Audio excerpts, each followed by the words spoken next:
하나님이 원하시는 복음운동이라는 제목으로 주간 언약을 받도록 하겠습니다. 코로나19 감염병으로 어렵고 힘든 가운데서도 수많은 사람들이 각자의 자리에서 자기 역할을 감당하고 있습니다. 결국은 감염병은 극복하게 될 것입니다. 그렇다면 이곳에서 모여 예배하고 또 주어진 모든 현장에서 예배하는 우리에게 주어진 역할은 과연 무엇일까? 이것을 찾아내야 되겠습니다. 믿는다 하는 사람들은 많이 있습니다. 나름대로 믿음이 있기 때문에 살아가게 되는 것입니다.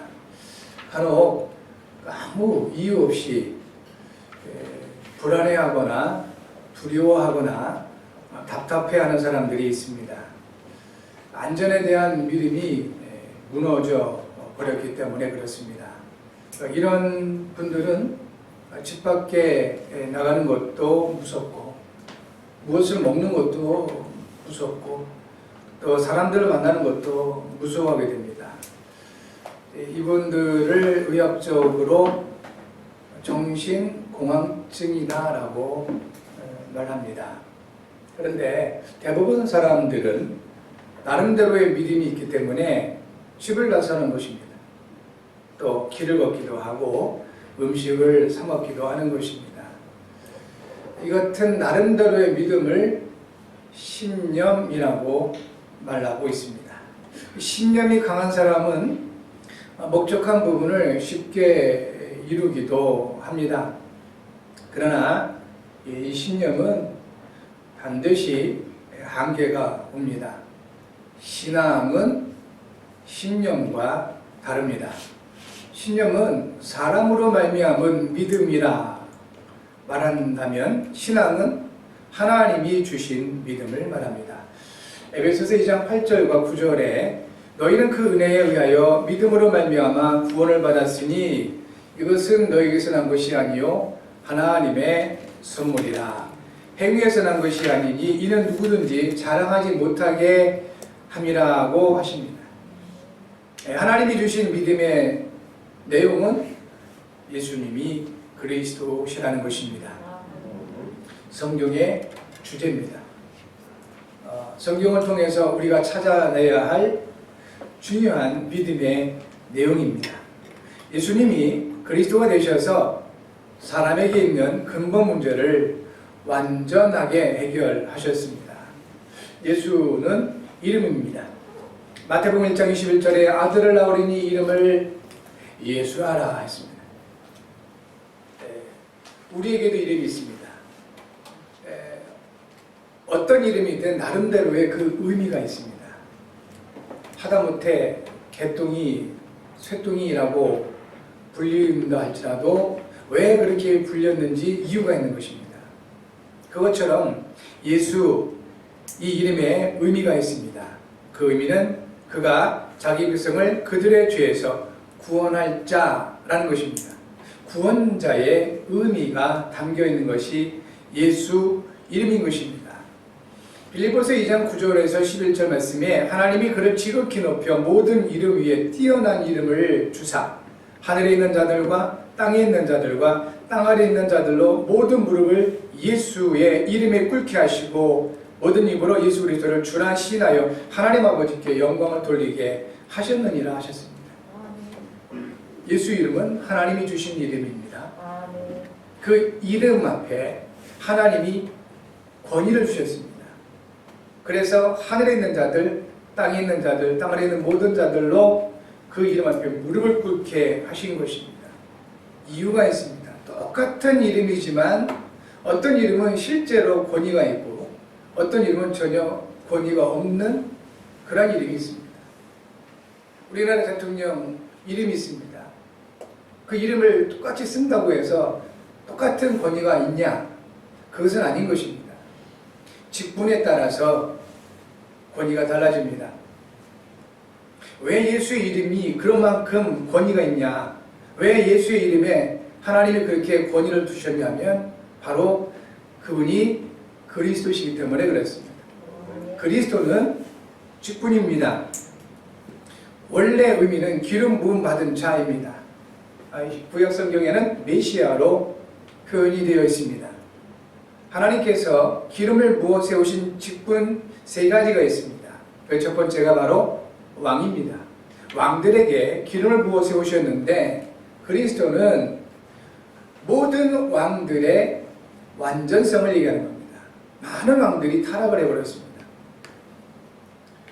그런데 타락하지 않고 진정한 왕의 사역을 유일하게 이루신 분이 바로 메시아요 그리스도신 겁니다. 그러므로 그리스도는 참 왕이라 하는 것입니다. 요한일서 3장 8절 죄를 짓는 자는 마귀에게 속하나니 마귀는 처음부터 범죄함이라 하나님의 아들이 나타나신 것은 마귀의 일을 멸하려 하심이라. 세상 임금, 세상 왕노릇하고 있는 마귀의 일을 멸하시기 위하여 하나님께서 메시아 곧 그리스도를 약속하셨고 약속하신 대로 그리스도가 이 땅에 오셔서 그 일을 감당하신 것입니다. 또한 그리스도는 참 제사장이십니다. 많은 제사장들이 있었지만 역시 타락하거나 무너지거나 실패했습니다. 무너지지 않고 실패하지 않는 분은 오직 한 분이죠. 하나님 한 분이십니다. 하나님께서 이 땅에 육신을 입고 오셔서 참 제사장의 사명을 감당하신 겁니다. 로마서 8장 2절이지요. 이는 그리스도 예수 안에 있는 생명의 성령의 법이 죄와 사망의 법에서 너를 해방하였습니다. 했습니다. 그리스도의 십자가의 보혈은 완전합니다. 왜냐하면 우리의 피는 불완전합니다. 아무 능력이 없습니다. 죄인이기 때문에 그렇습니다. 피조물이기 때문에 그렇습니다. 그러나 그리스도는 창조주 하나님이십니다. 그리스도는 죄 없으신 하나님이 우리를 구원하시기 위하여 이 땅에 오신 직분입니다. 그러므로 그분의 십자가에 흘리신 피가 우리에게 있는 모든 죄를 완전하게 깨끗게 하시는 겁니다. 참 제사장의 직분을 감당하신 분이 바로 메시아요 그리스도신 겁니다. 그리고 그리스도는 참 제사장인 것입니다. 하나님을 만나야만이 사람은 모든 문제에서 벗어날 수가 있고 또한 진정으로 행복할 수가 있습니다. 문제는 하나님을 만나는 길이 이 세상에 없다는 것입니다. 그래서 하나님께서 그 길을 약속하신 겁니다. 그것이 바로 메시아요 그리스도인 겁니다. 약속하신 대로 하나님 만나는 길을 열어주셨습니다. 예수님 말씀하셨습니다. 내가 곧 길이요 진리요 생명이니 나로 말미암지 않고는 아버지께로 올 자가 없느니라 하셨습니다. 예수님은 그리스도가 되셔서 하나님을 만나는 유일한 길이 되셨습니다. 하나님께서 우리에게 복음을 주신 것입니다. 복음은 하나님이 주신 것입니다. 그런데 복음은 하나님께서 선지자들을 통해서 주셨습니다. 그 복음의 내용이 바로 하나님의 아들에 관한 것입니다. 예수님이 그리스도시라는 것입니다. 이 복음을 하나님께서 성경에 미리 약속하셨습니다. 그러므로 성경을 벗어난 그 누구도 그 무엇도 복음이 아닌 것입니다. 로마서 1장 2절에 이 복음은 하나님이 선지자들을 통하여 그의 아들에 관하여 성경에 미리 약속하신 것이라 하였습니다. 그래서 요한복음 3장 16절 말씀에 하나님이 세상을 이처럼 사랑하사 독생자를 주셨으니 이는 그를 믿는 자마다 멸망하지 않고 영생을 얻게 하려 하심이라 했습니다. 하나님께서 세상을 사랑하십니다. 하나님께서 여러분을 사랑하십니다.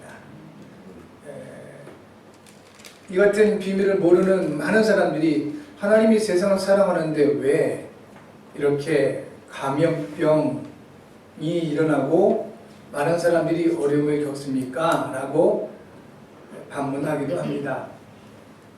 하나님 사랑하셔서 그렇습니다. 우리가 그냥 세상에서 푹 빠져가지고 쾌락을 누리다가 그렇게 편리하게 또 안전하게 살다가 지옥 가느니 이러한 문제와 사건을 통해서라도 영적으로 깨어나고 살아계신 하나님을 찾고 하나님을 만나서 구원받은 하나님의 자녀로 영원한 생명 누리는 것이 하나님의 소원이고 하나님의 사랑인 것입니다. 그러므로 문제가 있다고 해서 다 나쁜 것은 아닌 것입니다. 재앙이 일어났다고 해서 다 그렇게 나쁜 것만은 아닌 것입니다. 구원받은 저와 여러분들은 이 같은 어려운 시간을 응답과 축복의 시간표로 만들어갈 수가 있습니다. 더 깊이 하나님의 은혜 가운데 들어가시기 바랍니다. 더 깊이 하나님의 사랑 가운데 들어가는 여러분 되셔야 되겠습니다. 예수님께서 메시아 곧 그리스도라는 내용이 곧 복음인 것인 겁니다. 복음은 단순히 듣기 좋은 소리가 아닌 것입니다. 복음은 단순한 기쁜 소식이 아닙니다. 배고파서 굶어 죽게 된 사람에게 좋은 소식과 기쁜 소식은 먹을 수 있다는 것일 겁니다. 병들어서 너무 아파하고 괴로워하는 사람에게 좋은 소식과 기쁜 소식은 나올 수 있다는 것일 겁니다. 가난해서 너무너무 힘들어하는 사람들에게 있어서 좋은 소식과 기쁜 소식은 부자될 수 있다는 것일 겁니다. 복음은 그렇게 단순한 좋은 소식과 기쁜 소식이 아닌 것입니다. 하나님이 주신 복음은 예수님이 메시아요 곧 그리스도라는 것입니다. 예수님께서 그리스도의 일을 이루신 그 당시에 많은 사람들이 복음을 오해했습니다. 그러면서 예수님을 따라다녔습니다. 당시 예수님을 따랐던 대부분의 사람들의 소망은 로마의 식민지로 잡혀 있었던 자기 나라 이스라엘이 해방되는 것이었습니다. 저 정도의 능력을 행하고 저 정도의 권위가 있으신 분이라면 로마에서 우리나라를 해방시킬 수 있겠다라는 나름의 믿음을 가지고 신념이죠. 희망을 가지고 소망을 가지고 예수님을 따라다녔던 것입니다. 그런데 예수님은 그들의 방법대로 로마에서 이스라엘을 해방하지 않으셨습니다. 십자가에서 죽으셨습니다. 그들이 볼 때 틀린 복음을 가지고 있는 그들이 볼 때 예수님은 실패자였습니다. 그래서 복음을 잘못 이해한 사람들이 나서서 오히려 예수님을 십자가에 못 박으라고 외치고 주장을 했던 것입니다. 성도님 여러분, 예수님은 그리스도십니다. 십자가는 예수님께서 그리스도의 일을 완성한 현장입니다. 골로새서 2장 15절 말씀에 바울을 통하여 이렇게 말씀을 주십니다. 통치자들과 권세들을 무력화하여 드러내어 구경거리로 삼으시고 십자가로 그들을 이기셨느니라고 말씀을 주십니다. 십자가는 그리스도의 실패 현장이 아니라 그리스도의 승리의 현장인 것입니다. 그러므로 그 그리스도를 바라보는 저 여러분, 십자가의 도가 멸망하는 자들에게는 미련할 수밖에 없는 것입니다. 그러나 구원받은 우리에게는 하나님의 능력이 됨을 믿으시기를 바랍니다. 여러분, 그리스도의 십자가를 생각할 때마다 실패가 연상되는 것이 아니라 그리스도의 십자가를 생각할 때마다 완전한 승리가 생각되어져야 되고 또 그 승리를 누리셔야 되겠습니다. 우리는 복음을 바로 알고 하나님이 원하시는 복음 운동을 해야 하는 것입니다. 하나님이 원하시는 복음 운동을 생활 속에서 누려야 되겠습니다. 하나님이 원하시는 복음 운동은 뭔가 삶의 유익을 위한 선거운동이나 공익운동과 같은 것이 아닌 것입니다. 지금 이제 선거철이기 때문에 선거운동들을 많이 하죠. 선거라는 것이 없으면 그분들은 그 운동 안 합니다. 당신들의 유익을 위해서 지금 열심히 선거운동을 하는 것입니다. 혹 그분들처럼 우리가 나의 어떤 유익을 위해서 이 복음 운동을 한다고 그러면 틀린 것이라는 겁니다. 하나님이 원하시는 복음 운동은 우리의 몸과 삶에 중요한 영향을 주는 것은 사실입니다. 그러나 하나님이 원하시는 복음 운동은 무엇보다도 우리의 영혼을 살리게 됩니다. 그리고 그 모든 것들이 우리의 삶에 영향을 주게 되는 것입니다. 요한 3서 1장 2절에 사랑하는 자여 내 영혼이 잘된 것 같이 내가 범사에 잘되고 강건하기를 내가 간구하노라 하셨습니다. 하나님이 원하시는 복음 운동은 먼저 영혼을 잘되게 합니다. 그러면 범사가 잘되고 몸의 건강도 따라오게 되죠. 혹시 뭔가 범사가 안 되고 또 몸의 건강이 따라오지 않는다 할지라도 상관없게 됩니다.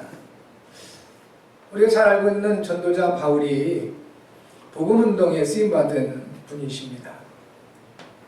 이분이 하나님의 은혜 받고 하나님의 응답 받고 하나님의 축복을 많이 누렸습니다.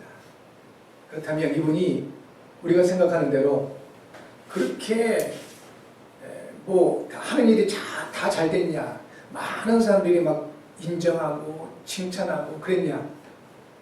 아닙니다. 오히려 바울을 그렇게 미워하는 사람들이 많이 있었습니다. 심지어 바울을 죽이지 않으면 우리가 밥도 안 먹겠다 라고 할 정도로 그런 사람들이 있었습니다. 전혀 개인적인 관계가 없는 사람들입니다.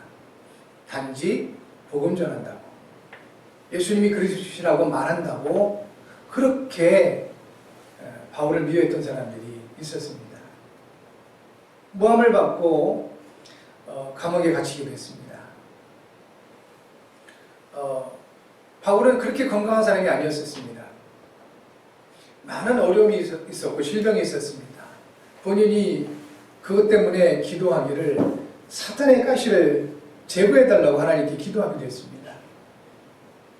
그렇다면 성도된 저와 여러분들은 바르게 알아야 됩니다. 우리가 복음 운동을 한다고 해서 몸의 건강과 삶의 유익을 위한다면 그것은 진정한 복음 운동이 아닌 것입니다. 우리의 몸이 약해지더라도 우리의 삶에 뭔가 문제가 일어난다 할지라도 하나님은 우리의 영혼을 강건케 하시기 원하십니다. 성도 여러분, 영혼이 강건하시기를 바랍니다. 그러면 아무것도 사실 문제가 안 되는 겁니다. 내가 문제라고 생각하니까 그게 문제가 되는 거잖아요. 어떤 사람은 자그마한 문제에도 스스로 풍덩 빠져가지고 거기서 헤어나오지는 못해요. 이거 큰 문제인데 이래요. 근데 어떤 사람은 그건 문제 아니야 이래요. 그냥 지나가 버려요. 어떤 차이가 나는 줄 아시죠? 자그마한 그것도 스스로 문제로 삼는 사람은 그렇게 많은 어려움을 겪습니다. 삶이 편치가 않습니다. 매사가 힘들게 됩니다. 그러나 불신자랄지라도 그 문제 아니야 라고 지나가는 사람이 있다니까요. 그런 사람들은 결국 큰일을 합니다. 그리고 큰일을 하지 못한다 할지라도 많은 사람들에게 긍정적인 영향을 주게 되는 것입니다. 복음을 가지고 있는 저와 여러분들은 일반적인 사람들 상식 이상이 되어야 되겠습니다. 생각이 불신자들보다는 나아야 되겠습니다. 우리의 마음 상태 불신자들보다는 나아야 되겠습니다. 이런 모든 것들이 어디서 나오냐면 영적인 상태에서 나온다 하는 것입니다. 그러므로 성령 충만 받으셔야 되겠습니다. 그러므로 복음을 깊이 누리셔야 되겠고 하나님이 원하시는 복음 운동의 인도를 받아야 되겠습니다. 하나님이 원하시는 복음 운동은 우리의 삶을 통해 누릴 수가 있는데 하나님이 원하시는 복음 운동을 삶을 통해 누리게 되면 따라오는 응답과 축복이 있습니다. 첫 번째, 하나님이 원하시는 복음 운동을 삶을 통해 누리기 위해서 먼저 해야 될 것이 있습니다. 그것은 하나님의 부르심을 받아들이고 하나님 앞에 서야 하는 것입니다. 동시에 우리가 하나님이 원하시는 복음 운동을 삶을 통해 누리게 되면 하나님이 원하시는 그 부르심, 하나님의 부르심을 받아들이게 되고 하나님 앞에 서게 되는 겁니다. 바로 여러분들인 것입니다. 수많은 사람들이 여러 가지 갈등과 고민과 어려움 속에 있는 가운데서도 살아계신 하나님을 이와 같이 모여서 예배하고 또 주어진 각자의 현장에서 하나님을 예배한다는 것은 하나님이 부르심을 받아들인 모습인 것입니다. 그리고 하나님 앞에 선 자세가 바로 예배인 것입니다. 하나님께서 범죄한 아담을 부르십니다. 창세기 3장 9절부터 10절이죠. 여호와 하나님이 아담을 부르시며 네가 어디 있느냐 하십니다. 아무 대답 없고 반응 안 하고 도망가 버릴 수도 있는데 아담은 그 하나님께 답을 하고 하나님 앞에 서게 됩니다. 내가 동산에서 하나님의 소리를 듣고 내가 벗었으므로 두려워해 숨었나이다. 이렇게 하나님 앞에 서니까 비록 범죄한 아담이지만 하나님은 답을 주시는 겁니다. 그 답이 바로 창세기 3장 15절이죠. 여자의 후손이 오면 너를 속이고 죄에 빠지게 만들어서 멸망하게 만든 마귀의 권세를 머리를 멸하실 거다. 기다려라. 라는 하나님이 주신 답을 받을 수가 있는 것입니다. 출애굽기 3장 4절에 나이 많아져서 이제 소망이 끊어져 버린 모세를 호렙산에서 하나님이 부르십니다. 모세야, 모세야 부르십니다. 모세가 그 하나님 앞에 서게 됩니다. 내가 여기 있나이다. 그때 하나님께서 모세에게 인생의 중요한 답을 주십니다. 너는 바로 하나님 앞에 서라. 그리고 내 백성을 이끌어내라. 이 중요한 인생의 미션과 답을 이때 받게 되는 것입니다. 건강하고 실력 있고 그게 아닙니다. 나이 많아졌습니다. 이제는 소망이 없어졌습니다. 그럴 때 하나님이 부르시는 겁니다. 결국은 나이와 배경과 상관없이 하나님의 부르심을 받아들이고 하나님 앞에 서게 되면 하나님이 원하시는 복음운동에 쓰임받게 되는 것입니다. 또 반대로 하나님이 원하시는 복음운동의 흐름 속에 있게 되면 하나님의 부르심을 받아들이게 되고 하나님이 부르신 그 앞에 서게 된다 하는 것입니다. 이사야 43장 1절에 야곱아 이스라엘아 내가 너를 지명하여 불렀나니 너는 내 것이라 하셨고요. 마태복음 4장 19절부터 20절 예수님이 베드로와 안드레를 찾아가시지요. 그리고 부르시면 나를 따라오라 부르시는 겁니다. 베드로와 안드레는 반응을 했습니다. 예수님 앞에 섰습니다. 배와 그물을 버려두고 예수님을 따랐던 것입니다. 이 시대에 여러분들이 이 같은 하나님의 부르심을 받아들인 사람들이고 하나님 앞에 선 사람들이 되었던 것입니다. 오늘 본문 마가복음 3장 13절에 산에 오르사 자기가 원하는 자를 부르시니 나온지라 했습니다. 부르셔도 안 나오면 예수님과 상관이 없는 것입니다. 예수께서 원하신 자를 부르셨는데 제자들은 그 부르심에 반응을 하고 예수님 앞에 나왔던 것입니다.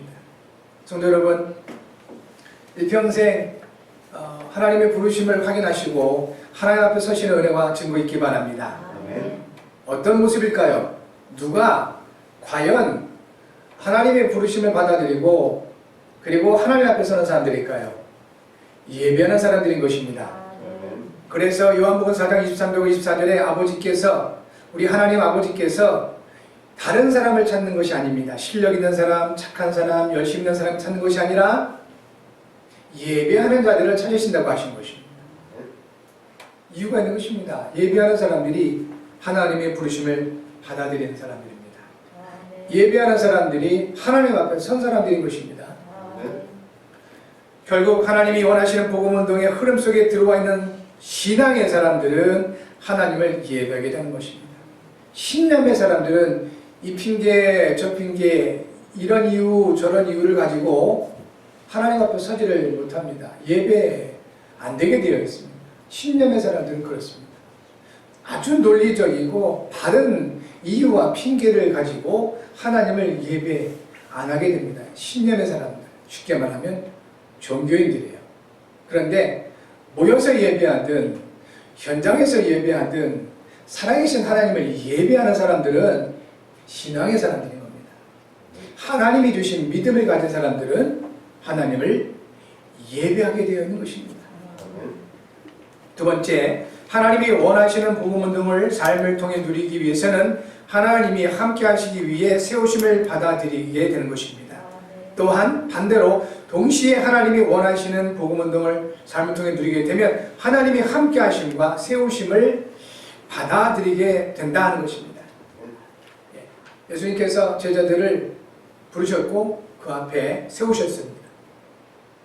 요한복음 15장 16절에 너희가 나를 택한 것이 아니요 내가 너를 택하여 세웠다고 예수님 말씀해 주셨습니다.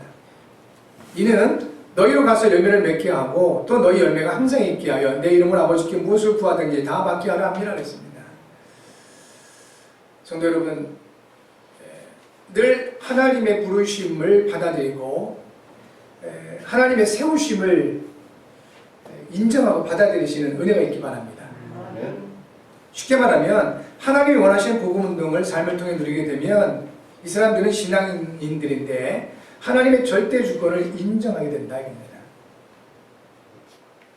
하나님의 절대 주권을 인정하는 사람들은 불평과 이유와 핑계가 없어지게 됩니다.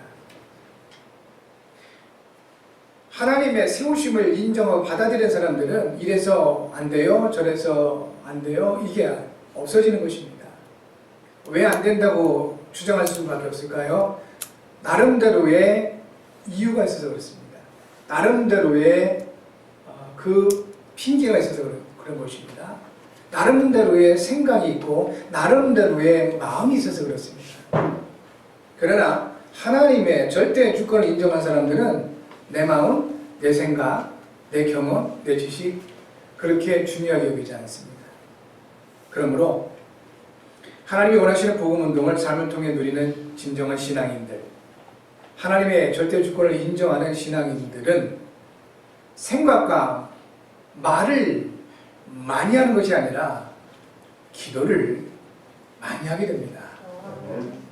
저와 여러분들은 진정한 신앙인 되셔야 되겠습니다. 아무리 옳은 말이라 할지라도 이런 말 저런 말 많이 한다 한들 아무 능력이 없습니다. 오히려 사단을 기쁘게 하는 것입니다. 우리는 그리스도 안에 있는 사람들이요 하나님의 절대 주권을 인정하는 사람들입니다. 그러므로 생각을 많이 하거나 말을 많이 하기보다는 우리는 하나님의 언약 가운데 기도를 많이 할 수 있어야 되겠습니다. 마지막 세 번째, 하나님이 원하시는 복음운동을 삶을 통해 누리기 위해서는 현장으로 보내져서 전도도 하며 귀신을 내쫓는 권능을 가져야 되는 것입니다. 또한 하나님이 원하시는 복음운동을 삶을 통해 누리게 되면 하나님이 원하시는 복음운동을 위해서 현장에 가게 되고 전도도 하며 귀신을 내쫓는 권능도 가지고 누리게 되는 것입니다. 예수께서 마가복음 3장 14절과 15절 12를 세우셨고 이에 자기와 함께 있게 하시고 또 보내서 전도도 하며 귀신을 내쫓는 권능도 가지게 하심이라 했습니다. 누가복음 10장 19절 70인 제자들이 예수님께 드린 말씀입니다. 내가 너에게 뱀과 종갈 밟으며 원수의 모든 능력을 제할 권능을 주었으니 너를 해칠 자가 결코 없으리라. 70인 제자에게 예수께서 이 말씀을 주시고 현장으로 보낸 겁니다. 우리를 창조하신 하나님은 우리의 수준도 아시고 상태도 아십니다. 그러므로 절대로 그냥 보내지 않으십니다. 권능을 주시고 보내십니다. 마태복음 10장 1절에 12제자에게도 마찬가지죠. 그의 12제자를 부르사 더러운 귀신을 쫓아내며 모든 병과 모든 약한 것을 고치는 권능을 주셨습니다. 여러분, 이 권능을 우리도 받았습니다. 이 권능을 사용할 수 있어야 되겠습니다. 결론적으로 하나님이 원하시는 복음운동을 삶을 통해 누리는 것은 결코 어렵지가 않습니다. 하나님의 은혜로 예수님이 그리스도라는 복음을 알고 올바른 세워진 올바른 신앙인들에게는 하나님이 원하시는 이 복음운동이 가장 편안하고 쉬운 것인 겁니다. 반면 신념이 강한 사람들에게는 할수록 어렵고 힘들게 느껴지는 것이 바로 하나님이 원하시는 복음운동입니다. 빛을 발하면 어둠은 물러가게 되어 있습니다. 그리스도는 세상의 빛이십니다. 요한복음 8장 11절에 나는 세상의 빛이다 하시고요. 나를 따르는 자는 어둠에 다니지 아니하고 생명의 빛을 얻으리라고 하셨습니다. 반면에 귀신들과 그들의 우두머리인 사탄, 마귀는 어둠의 권세자입니다. 작은 자요, 약한 자 같은 저와 여러분들이 세상의 빛 대신 그리스도께서 함께 하심을 확인하면 되겠습니다. 작은 자, 또 약한 자인 우리들에게 세상의 빛 대신 그리스도께서 함께 하십니다. 우리는 구원받은 하나님의 자녀인 것입니다. 혼자는 별로 빛을 비출 수도 없을 것 같고 어둠을 물리치는 힘이 없는 것처럼 생각될 수도 있습니다. 그래서 우리가 모이는 것입니다. 촛불 하나는 별로 효과가 없는 것 같아요. 그 밝기가 별로인 것 같습니다. 그런데 이 초가 1000개가 모였다면 어떻게 되겠습니까? 그 빛과 힘은 전혀 달라지게 되는 것입니다. 이것이 교회인 것입니다. 구원받은 우리가 그리스도께서 함께한 우리가 모이는 것입니다. 이것이 교회인 것입니다. 그리고 또한 모든 현장에서 신앙인들이 원리스 되어야 되겠습니다. 그럼 이때부터 현장이 살아나게 되는 것입니다. 예수님께서 이것을 위해서 저와 여러분들에게 새 계명을 주셨습니다. 새 계명을 너희에게 주노니 서로 사랑하라. 내가 너희를 사랑한 것 같이 너희도 서로 사랑하라. 너희가 서로 사랑하면 이로써 모든 사람이 너희가 내 제자인 줄 알리라 했습니다. 예수님 주신 새 계명입니다. 결론이 뭐죠? 서로 뭐 하라고요? 사랑하라 입니다. 구원받은 사람들이기 때문에 서로 하나 되고 이해하고 또 격려해라는 것입니다. 반면에 마귀는 마지막 때 신앙인들을 이간시키고 모이지 못하게 하는 것입니다. 히브리서 10장 24절 25절 서로 돌보아 사랑과 선행을 격려하며 모이기를 피하는 어떤 사람들의 습관과 같이 하지 말라고 하십니다. 마귀는 사랑하지 못하게 만듭니다. 이간시킵니다. 서로 미워하게 만듭니다. 그래서 결국 모이지 못하게 하는 것입니다. 예배하지 못하도록 방해하는 것입니다. 이 시대의 공무원들이나 의료인들이 각자의 역할을 다하고 있습니다. 정선적인 모든 사람들이 각자의 자기 역할을 다하고 있습니다. 그렇듯 이제 신앙인 된 우리들, 성도된 우리들의 역할은 바로 이것인 겁니다. 하나님이 원하시는 복음운동을 하는 것이 우리의 역할인 것입니다. 다시 말하면 그리스도의 빛을 바라는 것이 우리의 역할인 것입니다. 하나님이 원하시는 복음운동, 이것을 이루어 나갈 때 이제 이 시대에 저와 여러분들을 통해서 살아나게 될 것입니다. 한 주간도 하나님이 원하시는 복음운동을 삶을 통해서 누리심으로 진정한 신앙인의 축복을 누리시기 바라고, 여러분의 가정과 가문을 살리며 지역과 민족, 시대를 살리고 특별히 우리 후대 렘넌트를 세우는 이 일에 쓰임받는 저와 여러분이 되실 줄 믿습니다.